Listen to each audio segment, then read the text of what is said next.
Hello guys, welcome to the course again. आज हम start करेंगे पार्ट सेकंड विच इज़ कहानी नंबर 2 और इसका नाम होगा breaking. Okay, so breaking means क्या? ब्रेकिंग मतलब टूटना, फ्रैगमेंट्स में वो बटना, वो डिवीज़न होना। Okay, so let's start. Okay, जैसे आपको पता है ये जो वीडियो सीरीज़ है ये डिपेंड करती है कि मेरे दिमाग में जो कॉन्सेप्ट आया और मैंने कैसे वो प्रेजेंट किया। ओके, सो ये एक वन नोटबुक लेक्चर है, मतलब मैं अलग अलग डोमेन को कनेक्ट करूँगा, ranging from philosophy, psychology, human behaviour, relationships, may be failure, fatigue, anti fragility, resilience, okay, maybe supplements, maybe uh, uh, psychoanalysis. Okay, so let me start with this. Okay, so ये जो भी मैं concept में आपको बताऊंगा, make sure कि आप इसके नोट्स बनाओ और इस वीडियो को बार बार देखो, क्योंकि कई चीज़ें बार बार पढ़ने से ही आपके दिमाग में घुसती हैं। वेर एज बोला जाता है कि री रीडिंग जो है एक अच्छा पढ़ने का सिस्टम नहीं है, पर एक्टिव रिकॉल है। So it's better to write notes और फिर आप उसको कवर करो और अपने आप से ही सॉक्रेटिक मेथड के साथ क्वेश्चन करो, डिबेट करो। जो भी क्वेश्चन के बारे में आपको क्यूरियोसिटी है उसकी तरफ जाओ। Make sure you are chasing something which is above the domain. Okay, so with this, let's start.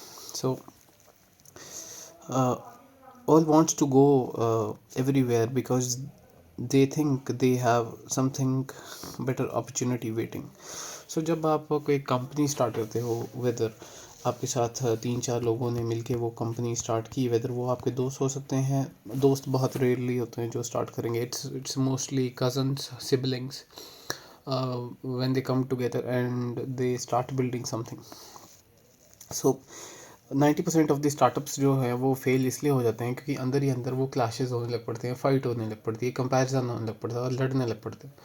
ठीक है, सो सबसे बड़ी प्रॉब्लम यही आती है कि आपके साथ जो आपके को मैनेजर्स होंगे, को डायरेक्टर्स होंगे, आपके को सीईओज होंगे, ओके, वो आपस में ही उनके ईगो क्लैशेस हो जाएंगे एंड कोई कुछ से स्टार्ट कर देगा, कोई कुछ होगा।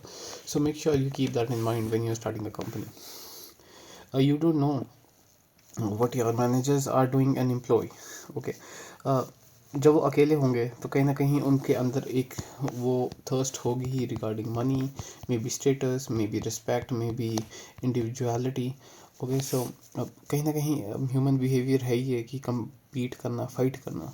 So make sure when you starting a company वो चीज़ें ना हो। स्केलिंग द कंपनी और थिंकिंग अबाउट द कस्टमर्स। अब ये बहुत इंपॉर्टेंट ये चीज़ मैं बता रहा हूँ कि जब आप नई कंपनी स्टार्ट करोगे सो आपकी ब्रूट फोर्स जो है वो वहीं लगेगी कि आप किसी न किसी तरह से कंपनी स्केल करोगे। So the point is that आपने कस्टमर से फीडबैक लिया नहीं, कस्टमर्स के बारे में पूछा नहीं, सोचा नहीं, ठीक है, उनसे क्वेश्चन किया नहीं, रिसर्च नहीं की। ओके, क्योंकि वही एक लूप है, यहीं से आपको वो चीज़ सेल करनी है और यहीं से ही आपको फीडबैक लेना है, इम्प्रूवमेंट लानी है और दोबारा उसी कस्टमर को बेचना है। ठीक है, सो make sure apart from only scaling the company, you also think about the customers to whom you are selling the product or maybe the services. Okay, अगर आप कोई सर्विस सेक्टर में स्टार्ट करना चाहते हो तो मेरे ख्याल से सबसे ज़्यादा इम्पोर्टेंट ही फीडबैक लूप होता है।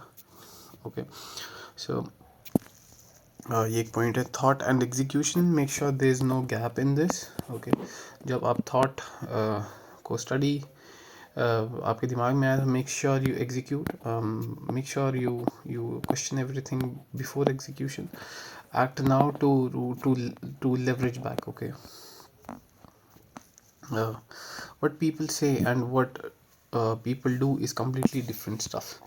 अब इसका मतलब क्या है? अब आपके मैनेजर ने बोला हाँ वो काम कंप्लीट कर देगा, और या फिर आपके साथ जो आपका को सीईओ है या जिसके साथ को फाउंडर है वो आपको बोलेगा कि हाँ हाँ ये कर लेते हैं, ऐसे ऐसे करेंगे, पर जब बात आएगी एग्जीक्यूशन की, मे बी वो कुछ और कर लेगा या फिर कंपनी छोड़ के चल जाएगा या फिर कुछ और स्टार्ट कर लेगा. So action makes the person, it so when you act it shifts your identity. Okay, next, throwing money at people didn't work. Okay, हम सबको लगता है कि आप अगर एम्प्लॉयज़ रखोगे और उनके मुंह पे इंसेंटिव्स मारोगे या कुछ भी उनको रिवॉर्ड दोगे तो वो ज़्यादा हेल्पफुल होगा। पर वेयरएज़ अगर हम इन्वेस्टमेंट बैंकिंग की बात करें या फिर हम बात करें उन लोगों की जो फाइनेंस फील्ड में है, वो एक टाइम पे वो पैसा उनको खुशी देना बंद कर देता है, because they know longer getting happiness from that money, because purpose and meaning and mastery are the three things that really helps the person to come and work and grow and understand and learn and regrow, reinvent himself. भले ही वो employ हो, आपके को workers हों या आपके को founders हो। Venture fund startup is in India is a great proof for that. Okay, जिसकी मैं अभी बात कर रहा था। You cannot do it alone, you need team and coordination. Okay, जिसमें मैंने बताया कि को फाउंडर्स और एम्प्लॉयज़ और मैनेजर्स आपस में ही compete करते रहते हैं कि ये उसके पास ये गाड़ी आ गई, उसके पास ये आ गया, ये घर ले लिया। वेरस जब उन्होंने कंपनी स्टार्ट की थी तब वो ड्रीम्स नहीं थे, ऑन द वे उन्होंने चीज़ें डिस्कवर की और वो फिर ऐसे ही है छोटे बच्चों की तरह कि मेरे को भी चाहिए, मेरे को भी चाहिए। Where as coordination is what you need if you want to really build a company. Convincing 5 people uh, to work together, it's like I said, it's all about the um, uh, status game and personal identity and personal narrative. हर एक बंदे को लगेगा कि मेरी life है, मेरे को ये चाहिए, मेरे को ये चाहिए। इसलिए कंपनी के जो को फाउंडर्स हैं वो आपस में डिवीजन क्रिएट करते हैं, वो छोड़ के चल जाते हैं। That's why most of the startup fail, क्योंकि ईगो आ जाता है उनमें। ओके, तो किसके ऊपर काम करने की ज़रूरत है? एक तो है एटीट्यूड। ओके, जिसमें बताया कि एटीट्यूड हाईली डिपेंड करता है कि आपके पेरेंट्स कैसे हैं, पीछे से क्या स्टोरी वो बिल्ड कर रहे हैं। Next it's about ego clash. Okay, so one को फाउंडर में फाइंड अदर्स को founders idea differently and they perceive it and उसको लगता है कि वो गलत है। ओके, सो बोर्डम, आपकी कंपनी आप बिल्ड कर रहे हो, मोनोटनी आती है, पैसा नहीं आता है। ओके, कुछ सीखने को नहीं मिलता है। ओके, सो एक लीडर का काम ही, एक सीईओ का काम ही यही है कि to take big decisions. Okay, without thinking about the outcomes. Of course outcomes आएंगे, उन चेंजेस आएंगे, क्योस आएगा। एक पोजीशन होती है कंपनीज में जिसको बोलते हैं चेंज मैनेजर। उसका काम ही यही होता है कि जो भी आप डिसीजन लेते हो उससे जो चेंजेस आते हैं आपकी ऑर्गेनाइजेशन में या फिर आपके कल्चर में, वो डिफ़ाइन करता है उसको, और प्रॉब्लम वो जो कियोस क्रिएट होती है उसको अच्छी तरह सॉल्व करने में हेल्प आउट करता है। सो जो एक मैनेजर का काम है, उसका काम ही यही है कि जो भी ब्लॉकेजेस हैं उसको अनलॉक करना, ताकि करंट अच्छी तरह फ्लो हो पाए और आपके जो करेंसी का जो आउटपुट है या फिर जो भी आपका आरओआई निकालना है या जो भी आपके प्रॉफिटेबिलिटी निकालनी है उसको ठीक कर पाए। फॉर एग्ज़ाम्पल 2-3 एम्प्लॉयज़ के बीच में ईगो क्लैशेस हो रहे हैं, तो बीइंग अ मैनेजर आपका काम ही यही है कि उनको जाके बोलना कि what is stopping you from doing this work, if you can not do, you are free to leave. Okay, so उसका काम ही प्रॉब्लम सॉल्विंग नेचर का होना चाहिए, उसका काम ही एक्साइटमेंट ओरिएंटेड होना चाहिए। फॉर एग्ज़ाम्पल जब भी कुछ नया स्टार्ट हो रहा होता है कंपनी में, every one should be as excited as the founder. Okay, क्योंकि फाउंडर के दिमाग में फाउंडर के दिमाग में सिर्फ और सिर्फ 100% की पिक्चर होती है। ओके, एंड एम्प्लॉय के दिमाग में सिर्फ 5%। सो उसको ये है कि किसी ना किसी तरह से इस एम्प्लॉय को वो बिगर पिक्चर दिखाई जाए ताकि वो इतना ज़्यादा एक्साइटेड हो काम करने के लिए। ओके, जैसे मैंने बताया कि जितना ज़्यादा ये करंट होगा, ओके, उतने ही ज़्यादा smooth and flow state achieve करेंगे आपके एम्प्लॉयज़। भले ही ये जो रेड मार्क्स हैं ये ब्लॉकेजेस हैं। Okay, so being a problem solver, आपका काम ही है कि जितना ज़्यादा आप प्रॉब्लम जो है वो सॉल्व कर पाओ, because current equals to currency. Okay, so massive unblocker का काम जो है एक करना चाहिए। फॉर एग्जांपल आप कोई एक स्टोरी टेलिंग गेम आप खेलते हो जिसकी स्टोरी नरेटिव है, जैसे लास्ट ऑफ अस होगी या फिर आप हैरी पॉटर होगी या फिर कोई और ऐसी रेजिडेंट ईवल होगी, उसमें आप देखोगे अलग अलग चैलेंजेस हैं। उसका काम ही जो है वो गेम में प्रॉब्लम सॉल्व करना है ताकि वो एक अच्छे आउटकम की तरफ जा पाए और स्मूथ फ्लोइंग नेचर हो गेम का। ओके, सो जितनी ज़्यादा प्रॉब्लम सॉल्व करोगे उतने ही ज़्यादा चांसेस हैं कि आपकी कंपनी ग्रो आउट होगी। इन company in companies, because of entropy, people become the blockers.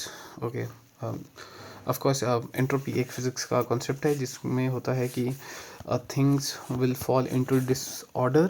Okay, so इससे क्या होता है कि आपके एम्प्लॉयज़ के बीच में क्लासेस होने लग पड़ेंगे, एजिटेटेड फील करेंगे या कुछ ईगो से रिलेटेड प्रॉब्लम्स आएगी। Okay, your job is to generate current, make sure it keeps on flowing, मतलब प्रॉब्लम सॉल्व होती रहे। आप वो जो करंट है कंपनी में, वो जो एक्साइटमेंट लेवल है वो कैसे आप कर सकते हो, ठीक है। वो एक तो चीज़ मैंने बताया कि एक्साइटमेंट, दूसरा हो सकता है इंसेंटिव्स, कि आप उनको पैसे दो कि हाँ आप ये टारगेट अचीव करोगे तो आपको मैं ओला की स्कूटी दूंगा या फिर आईफोन दूंगा या फिर कुछ लैपटॉप दूंगा। नेक्स्ट इज इंस्पिरेशन, कहीं ना कहीं से मीनिंग मिलेगा उनको, किसी को देखेंगे तो उस लेवल तक पहुंचने की कोशिश करेंगे। नेक्स्ट इज़ फियर, अगर आप उनको बोलोगे कि अगर ये वाला काम कंप्लीट नहीं किया so I will fire you. Okay, so keep the current flowing.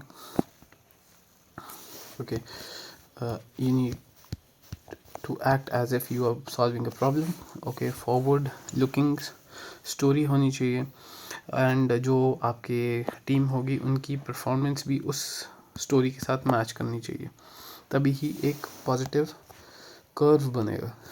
Okay,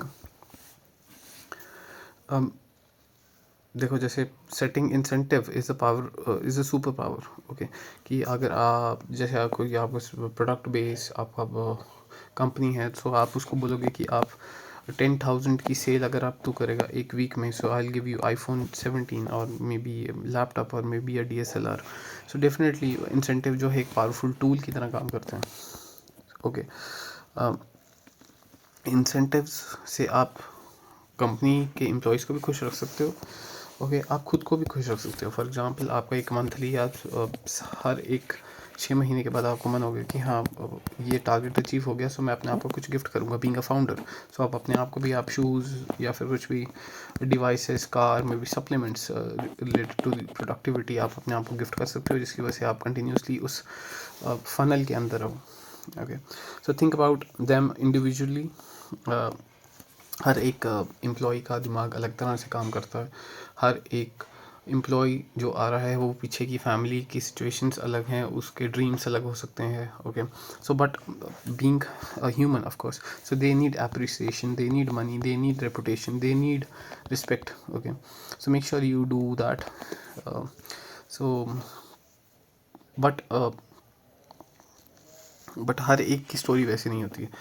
अब कोई बहुत ही ज़्यादा टायर 4 सिटी से भी आता है, जिसमें वो शायद उसकी पहली जॉब होगी और उसके लिए सबसे ज़्यादा रेपुटेशन मैटर करेगी उसकी गांव की, ठीक है। सो उसकी गांव में ही लोग बोलेंगे कि हाँ यार ये एक अच्छी कंपनी में लगा है। सो जहाँ से वो आता है उसकी रेपुटेशन बहुत ज़्यादा मैटर करती है। ओके, सो उसके बारे में उसके गांव के लोग क्या सोच रहे हैं, उसके दिमाग में बहुत ज़्यादा ये चीज़ उसको बहुत स्ट्रेस देती है। Okay, so make sure you treat that individually good, you respect him, make sure you reward him, give incentives, because वो घर जाके जब अपने दोस्तों को या अपने फ्रेंड सर्कल में या फिर रिलेटिव्स में बताएगा, so there are high chances that आपकी कंपनी का भी नेम इम्प्रूव होगा और आपको भी हेल्प आउट होगी कहीं ना कहीं किस डोमेन से। ओके, सो आपकी कंपनी का भी नाम होगा, आपका भी होगा, और डेफिनेटली आप किसी की फैमिली को सपोर्ट कर रहे हो। ओके, सो सो अगर हम बात करें इंसेंटिव्स की, सो आप देखना जितने भी वेंचर कैपिटलिस्ट होते हैं, उनकी जो कंपनी में फाउंडर्स होते हैं या कुछ भी हैं, वो उनके पास जैसे बहुत ज़्यादा पैसा होता है, तो वो लास्ट में वो क्या चीज़ के पीछे भागते हैं, एक तो स्टेटस, एक तो rank in that domain. For example अगर कोई सॉफ्टवेयर इंजीनियरिंग में बहुत अच्छा है, तो वो कोशिश करेगा कि वो और AI, मशीन लर्निंग, इन सब चीज़ों में भी अच्छा हो। Okay, respect is something that he's a cool guy, he's a nice guy, he's really helpful, he talks about a pain as a snack, मतलब उसको कोई stress ही नहीं feel होता, he's really cool, he takes every hit as is it's tea।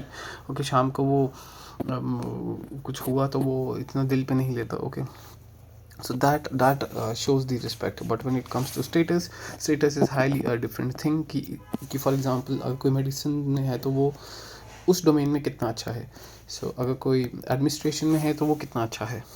Okay, so the purpose also define the same thing.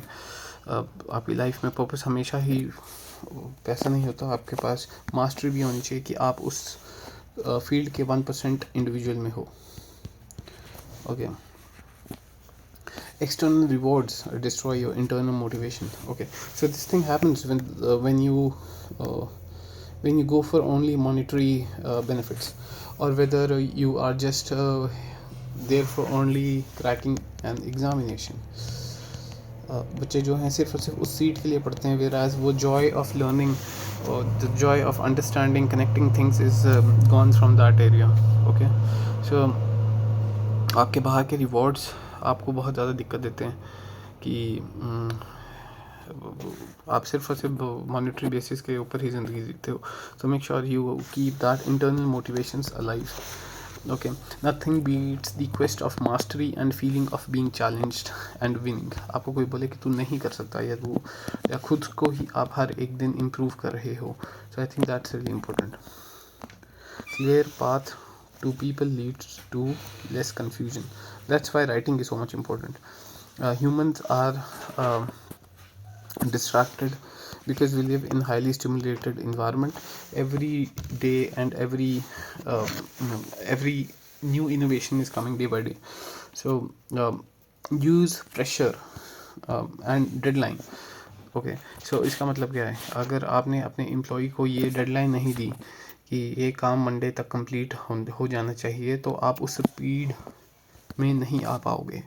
Now what I mean by the speed, for example आपको एक Excel sheet बनानी है और आपने manager ए को बोला कि by the end of this Saturday वो चीज़ कंप्लीट होनी चाहिए. ओके, अगर उसको ये चीज़ प्रेशर नहीं फील होगा तो वो काम ही नहीं होगा और आप टैक्स फाइलिंग नहीं कर पाओगे. ओके, सो ये जो चीज़ है ये बहुत ज़्यादा इंपॉर्टेंट है कि आपको प्रेशर तो देना ही पड़ेगा एम्प्लॉइज़ को, ठीक है, पर उसकी वजह से एंट्रोपी भी होगी और उस एंट्रोपी को आपको डी केओस भी करना है. ओके, डी क्लटर भी करना है. Now what are the blockages जो आ सकते हैं इस एंट्रोपी की वजह से. फॉर एग्जांपल कोई ऐसा इंडिविजुअल आपकी टीम में आ गया है जो बोलता है, जिसके पास बहुत हाई ईगो है, जो बोलता है कि मेरे को हर एक चीज़ पता है, आई नो एवरीथिंग. ओके, या फिर कोई ऐसा इंडिविजुअल आता है जो बोलता है कि मेरे को किसी के साथ कोऑर्डिनेट ही नहीं करना, मेरे को पता है क्या करना है, मेरे को मत बताओ. So this is I think this is the really bad guy. इसको जितनी ज़्यादा हो सके इसको आउट करो, कंपनी में रखने का कोई फ़ायदा नहीं है. Okay, low skill and mastery, या फिर कोई ऐसा आता है जिसके पास इतनी नॉलेज नहीं है और फिर भी वो स्ट्रगल कर रहा है कंपनी में, उसके क्या होगा, आपके रिसोर्सेज बर्न होंगे, स्लो डाउन होगा हर एक चीज़, ठीक है. पर कहीं ना कहीं कोशिश करो कि अगर उसका सीखने वाला माइंडसेट है कि वो कुछ ना कुछ सीखना चाहता है, सो make sure you keep that person. उसको कोई ना कोई ऐसा रोल असाइन कर दो जिसमें वो अभी के लिए फिट बैठता है. Maybe he would learn in maybe 2 or 3 years, then you can assign him the different role. Okay, low to high, definitely इस जर्नी में जैसे वो सीख रहा है आप भी सीख रहे हो. ओके, आप भी ग्रो करोगे, एम्प्लॉय भी ग्रो करेगा, लास्ट में कंपनी ग्रो करेगी. पुअर एटीट्यूड मैंने बताया कि ये वो इंडिविजुअल होता है जो नाइलिस्ट होता है. ये मोस्टली पेरेंट्स से ही आता है पीछे से कि अब काम करने का क्या फ़ायदा, ज़िंदगी तो वैसे ही झंडा है, I want to go to room and I want to sleep, work is meaningless, कोई फ़ायदा नहीं होता, कोई पैसे नहीं मिलते, कुछ ग्रो नहीं हो रहा. ओके, कुछ सीख नहीं रहा. ओके, ऐसा इंडिविजुअल डेफिनेटली आपके आसपास के एम्प्लॉय का भी दिमाग ख़राब करेगा और लास्ट में कंपनी तो आपकी आएगी ज़ीरो लेवल पे. Okay, next, poor communication skill. For example किसी का फ़ोन स्विच ऑफ हो गया और उसने कोई काम बोला था और आपने एज्यूम कर लिया कि हाँ वो है, वो कर दिया होगा, और फिर आपने जब जाके चेक किया मंडे को तो वो काम कंप्लीट नहीं है. ओके, सो क्योंकि पुअर कम्युनिकेशन नहीं है, कोई बात नहीं कर रहा, या फिर कोई आपकी लड़ाई हुई थी सैटरडे को और मंडे को उसने आपको बताना भूल गया, या फिर वो एटीट्यूड ही उस बंदे का ऐसा है, तो उससे काफ़ी ज़्यादा प्रॉब्लम आती है. Attention to wrong details. अब इसका मतलब क्या है, अटेंशन टू रॉन्ग डिटेल्स का मतलब है कि वो उस जगह पे अटेंशन दे रहा है जहाँ पे ज़रूरत नहीं है. वेयर एज आपकी गाड़ी चलेगी तभी ही अगर आपकी अटेंशन जो होगी फ्यूल डालने में होगी, ना कि कलर चेक करने में कि हाँ ये ठीक कलर है, शायद ये पिंक होना चाहिए। सो कि low trust. Now what I mean by low trust कि ये कंपनी ही बकवास है, फाउंडर कितना बकवास है, ठीक है। अगर एम्प्लॉय ये सब सोच रहा है कि ये तो पैसे खाने के लिए ही कंपनी खोली है, तो कंपनी ग्रो नहीं होगी, ना वो इंडिविजुअल ग्रो होगा। लो अकाउंटेबिलिटी, इसका मतलब है कि जब भी कोई मिस्टेक होती है उसको एक्नॉलेज नहीं करता एम्प्लॉय, वो अपने ऊपर नहीं लेता। उसको शायद ये डर होता है शायद वो कंपनी से फायर हो जाए, या उसको निकाल दिया जाएगा, या उसकी जो सैलरी है वो नहीं क्रेडिट होगी उसके। वो हमेशा बोलेगा कि नहीं मेरी गलती नहीं है, वो ब्लेम करेगा दूसरे एम्प्लॉय के ऊपर जो उसके साथ करा है। या वो मैनेजर ए है फॉर एग्जांपल, वो मैनेजर बी के ऊपर ब्लेम डाल देगा, या फिर उससे जूनियर जो एक ट्रेनी आया है उसी के ऊपर ब्लेम डाल देगा। सो मेक श्योर ये ब्लॉकेजेस आप जितनी ज़्यादा हो सके ये जल्दी ठीक करो। Passive aggression, care about only about himself, he only works just for the money, वो आ रहा है सिर्फ काम के लिए सिर्फ पैसे के लिए काम करता है। Most of the organisations in government works on this principle कि सैलरी तो आई जानी महीने के लास्ट में, so why to take risk, why to have all the stress. Okay, अपने आप को नेक्स्ट ब्लॉक जाता है कि अपने आप को विक्टिम हुड प्ले करना कि वर्ल्ड इज़ अगेंस्ट मी, ये सारे के सारे मेरे पैसा मेरे से काम निकाल रहे हैं, मेरे को पैसा नहीं दे रहे, पेरेंट्स भी अगेंस्ट हैं, सोसाइटी भी अगेंस्ट है, ये दुनिया ही गलत बनी है ये। Okay, so this is not the good place to be in. Okay, I'm stuck. So it's all about victimhood, always thinking about negativity, always thinking about I'm the superior and other one is a bad guy. Okay, उसी की वजह से चीज़ें ख़राब हो रही हैं। सो ये विक्टिमहुड, ये जो माइंडसेट आता है ये बहुत ज़्यादा हार्मफुल होता है आपकी कंपनी के लिए। You can burn out if you don't find purpose and meaning. ना इसका मतलब क्या है, अगर एम्प्लॉय आपके मिशन के साथ अलाइन नहीं करता है, या फिर उसके लाइफ के मीनिंग और आपके लाइफ के मीनिंग कनेक्ट नहीं करते, सो डेफिनेटली उसको लगेगा कि ये क्या ही मैं कर रहा हूँ, रोज़ सुबह उठ के क्यों ही जाना मेरे को। You can't be leader without intrinsic motivation to lead. Leader आप तभी बनोगे जब आपके अंदर से आएगा कि हाँ मेरे को लीडर बनना। फॉर एग्जांपल अगर बात करें हम आर्मी की, वहाँ पे लोग वॉल्टियर करते हैं, after serving for maybe 20 और 30 10 और 20 years they retire and they take VRS and then they start their own ventures, because अब एक फील्ड की नॉलेज उनको आ गई है, now they want to try and experiment into another field. Okay, so you need to keep employ so you need that you need to match that intrinsic motivation with your employees too. बात ये होती है कि जब आप कोई company build कर रहे हो तो काफ़ी ज़्यादा फेलियर्स आते हैं, काफ़ी ज़्यादा नेगेटिविटी आती है। सो उसकी वजह से क्या होता है, आपको लगता है कि यार ये कंपनी बनाने का कोई फ़ायदा ही नहीं था, ये हमारा आइडिया ही ख़राब है, मे बी हाँ we are thinking, maybe we are doing something really bad, maybe we are going to the wrong direction. Okay, so अब इससे क्या होता है, अगर आपका एम्प्लॉय ही या फिर आपका मैनेजर ही आपको बोले कि नहीं यार काम करके देखते हैं क्या पता हो जाए, and then things work out and fall into places. Okay, फिर आपको लगेगा कि हाँ यार आज काम कर लिया था, उसका फ़ायदा मेरे को मिल गया। Okay, so you should keep those individual alongside. Okay, नहीं तो इतना ज़्यादा बर्नआउट होगा आपको कि फेलियर टू फेलियर ही आपको हर एक दिन मिल रहा है, तो आप सेम वही नेगेटिव लूप में जाओगे कि capitalism is bad, world is a mess. Okay, things and क्योंकि चीज़ें ख़त्म हो जाती हैं, and money is a trap. Okay, you need to stay positive in this journey. सबसे बेस्ट बात ये होती है कि आपके एब्सेंस में अगर आपका जो मैनेजर है या फिर टीम लीड है या फिर बिल्कुल सबॉर्डिनेट आपके जो नियर बाय इकोसिस्टम में जो इंडिविजुअल है, अगर वो he teaches the other employees, तो उससे बेस्ट चीज़ नहीं हो सकती कोई। ओके, या फिर वो असिस्टेंट मैनेजर को कुछ बोल रहा है और उससे काम निकलवा रहा है आपकी एब्सेंस में, सो आई थिंक वो बहुत ज़्यादा ज़रूरी होता है। Why 90% of the startup fail is definitely I told you earlier about the fighting regarding money, status and roles कि उसको वाइस प्रेसिडेंट बनना था या CEO बनना था। ओके, सो इस चीज़ को ठीक करने के लिए यही है कि आपके अंदर एक ट्रस्ट फैक्टर होना चाहिए। ट्रस्ट फैक्टर कहाँ पे? Till the end. ओके, अब अगर आप नेक्स्ट पॉइंट, अगर आपको क्लियर राइटिंग नहीं करनी आती तो डेफिनेटली काफ़ी ज़्यादा कन्फ्यूजन क्रिएट होगी।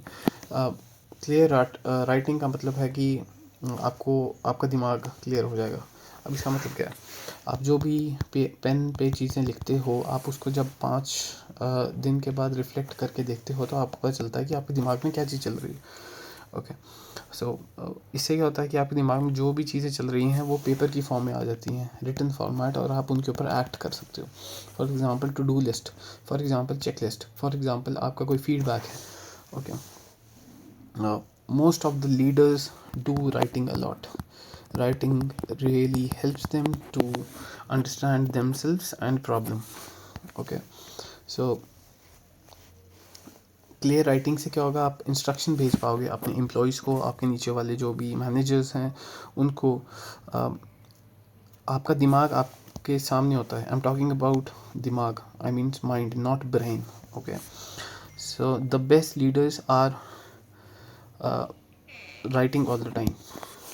Okay, so how writing helps? Poor writing leads to off target. आपका गोल यहाँ पे था और आप दूसरी साइड ही चले गए। Next, quality writing. Quality writing से क्या होता है कि आपके डायरेक्शन,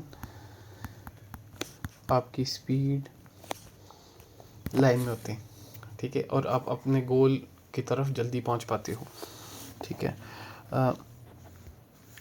आपकी टीम जो है ओनली 5% ऑफ द पिक्चर देख पाती है, जो मैंने बताया था विजन के बारे में, वेराज आपके दिमाग में 100% वो पिक्चर होती है।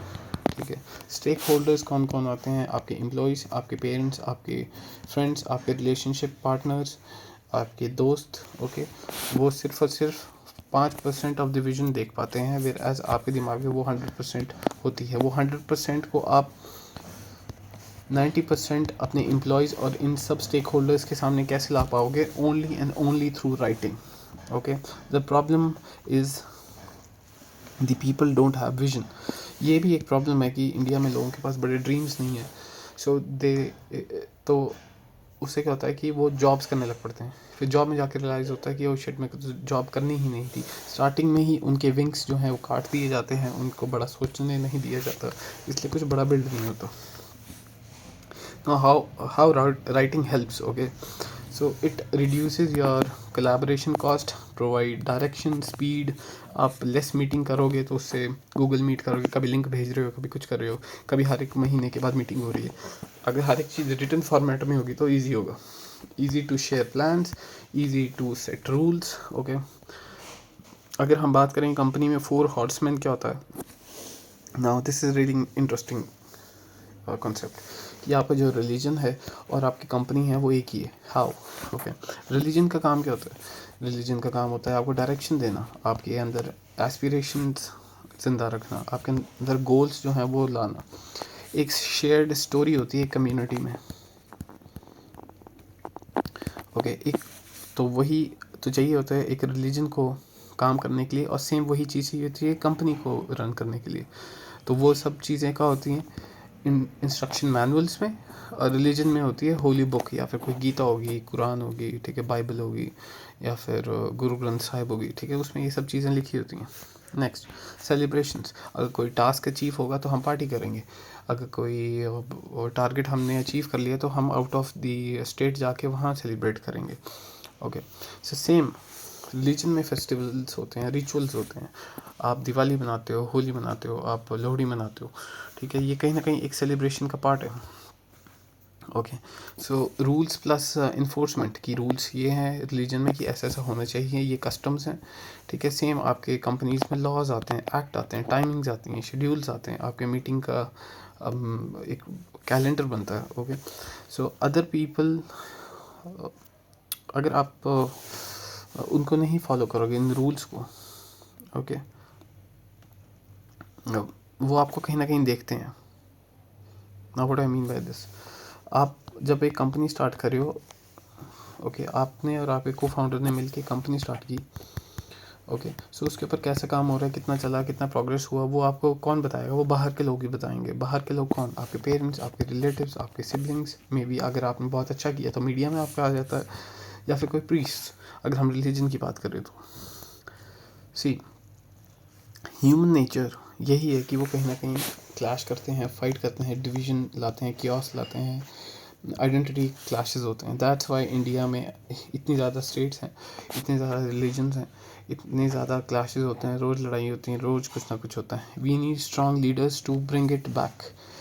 हमें अच्छे कंपनी के फाउंडर्स चाहिए, अच्छे कम्युनिटी लीडर्स चाहिए, ताकि वो इस चीज़ को समझें कि ह्यूमन नेचर है ही लड़ाई करने के लिए। ओके, वो इसको अंडरस्टैंड करें, समझें और इकट्ठे रहें। Okay, so coordination equals to winning. That's why हमें स्कूल में सिखाया जाता है कि Vasudev कुटुम्बकम।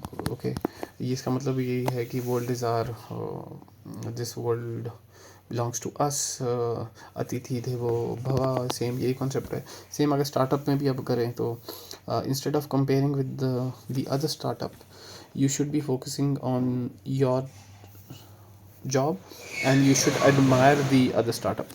Make sure you have active management कि जो कुछ भी आपने बिल्ड किया इस टेन्योर में, for example year 1 to year 6, okay, so काफ़ी ज़्यादा इसमें अप्स एंड डाउन्स आएंगे। ठीक है, सो इसको संभालने के लिए आपके पास एक स्ट्रॉन्ग मैनेजमेंट टीम हो, ताकि आप फिर से दोबारा ज़ीरो पे ना आ जाओ।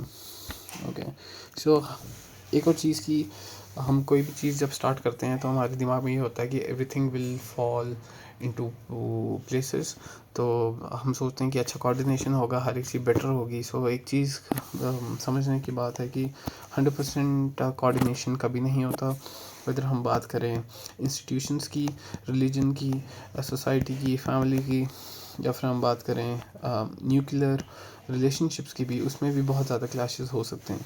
So how can you imagine a team of may be 1000 people going towards a single vision and still they are coordinating and cooperating?